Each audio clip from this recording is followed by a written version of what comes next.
I had the operating director of the Chicago Crime Commission bring before me a list of the outstanding hoodlums, known murderers which you and I know but can't prove, and there were about 100 of them.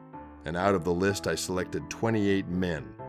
I put Al Capone at the head and his brother next, and ran down the 28, every man being really an outlaw. I called them public enemies, and so designated them in my letter sent to the chief of police, the sheriff, and every law enforcing officer. The purpose is to keep the publicity light shining on Chicago's most prominent, well-known, and notorious gangsters, to the end that they may be under constant observation by the law enforcing authorities and law-abiding citizens.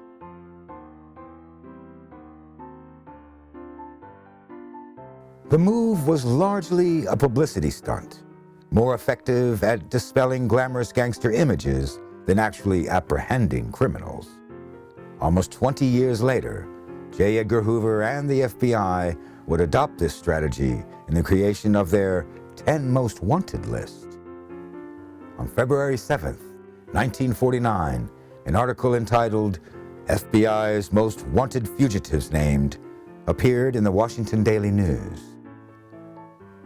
A United Press International reporter contacted the Federal Bureau of Investigation and asked for the names and descriptions of the toughest guys that the FBI wanted to capture. In hopes that the publicity would lead to arrests, the FBI listed the names of 10 fugitives it considered to be the most potentially dangerous. The story generated so much publicity and public appeal, FBI Director J. Edgar Hoover permanently implemented the FBI's 10 Most Wanted Fugitives program a year later, on March 14th, 1950. This Top 10 program relied heavily on the nation's news media. Recognizing the need for public assistance in locating fugitives, the Top 10 program was designed to publicize particularly dangerous fugitives who might not otherwise merit nationwide attention. And it worked. Citizen cooperation led to the arrest of 9 of the first 20 top teners. This included the very first top tenor, Thomas Holden, who was arrested after a citizen recognized his photograph in an Oregon newspaper. While the public enemy brand wouldn't be put into effective use by law enforcement for nearly 20 years, it began to symbolize a new era and a new breed in gangsters. With prohibition a thing of the past, gone from the spotlight were the quasi-legitimate operations and the larger-than-life kingpins. Now, the world of gangsters opened up to include outlaws not unlike those of the Old West, robbing banks, armored cars, and even trains, rarely staying in one place, and almost always leaving a bloody trail in their wake. No punishment can be too severe for these public enemies. They deserve the whipping post or worse. I'm not afraid to talk. I'll do all I possibly can to help the federal drive, to put the gunmen and the racketeer behind the bars where they belong.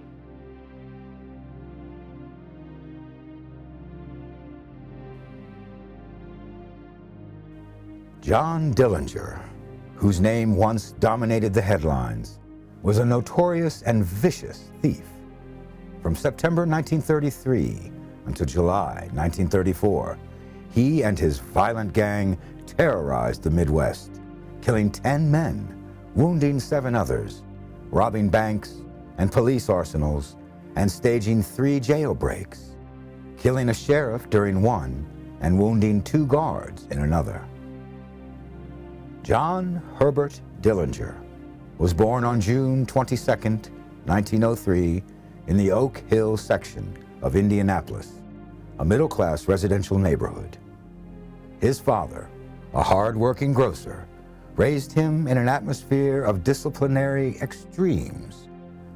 A break with his father and trouble with the law, auto theft, led him to enlist in the Navy. There, he soon got into trouble and deserted his ship. Dillinger had no luck finding work in the city and joined the town pool shark, Ed Singleton, in his search for easy money. In their first attempt, they tried to rob a Mooresville grocer, but were quickly apprehended.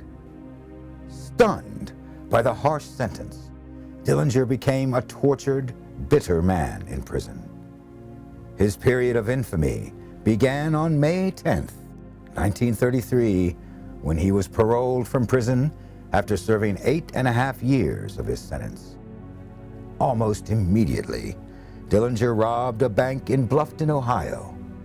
Dayton police arrested him on September 22nd, and he was lodged in the county jail in Lima, Ohio, to await trial.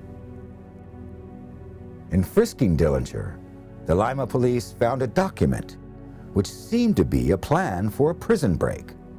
4 days later, using the same plans, 8 of Dillinger's friends escaped from the Indiana State Prison. Meanwhile, Dillinger and his gang pulled several bank robberies. They also plundered the police arsenals at Auburn, Indiana, and Peru, Indiana, stealing several machine guns, rifles, and revolvers, a quantity of ammunition, and several bulletproof vests. On December 14th, John Hamilton, a Dillinger gang member, shot and killed a police detective in Chicago. A month later, the Dillinger gang killed a police officer during the robbery of the First National Bank of East Chicago, Indiana. Then they made their way to Florida and subsequently to Tucson, Arizona. There, on January 23rd, 1934, a fire broke out in the hotel where local police arrested Dillinger and Harry Pierpont. Dillinger was sequestered at the county jail in Crown Point, Indiana, to await trial for the murder of the East Chicago police officer. Authorities boasted that the jail was escape-proof. But on March 3rd, 1934, Dillinger cowed the guards with what he claimed later was a wooden gun that he had whittled, and fled. It was then that Dillinger made the mistake that would cost him his life. He stole the sheriff's car and drove across the Indiana-Illinois line, headed for Chicago. By doing that, he violated the National Motor Vehicle Theft Act, which made it a federal offense to transport a stolen motor vehicle across a state line. In Washington, J. Edgar Hoover assigned Special Agent Samuel A. Cowley to head the FBI's investigative efforts against Dillinger. Cowley set up headquarters in Chicago, where he and Melvin Purvis, a special agent in charge of the Chicago office, planned their strategy. A squad of agents under Cowley worked with East Chicago policemen in tracking down all tips and rumors. Late in the afternoon of Saturday, July 21st, 1934, the madam of a brothel in Gary, Indiana, contacted one of the police officers with information. Anna was willing to sell the FBI some information about Dillinger for a cash reward, plus the FBI's help in preventing her deportation. Anna told the agents that a girlfriend of hers, Polly Hamilton, had visited her establishment with Dillinger. Anna had recognized Dillinger from a newspaper photograph. Anna told the agents that she, Polly Hamilton, and Dillinger probably would be going to the movies the following evening. Hoover cautioned them to wait outside rather than risk a shooting match inside the crowded theater. Each man was instructed not to unnecessarily endanger himself and was told that if Dillinger offered any resistance, it would be each man for himself.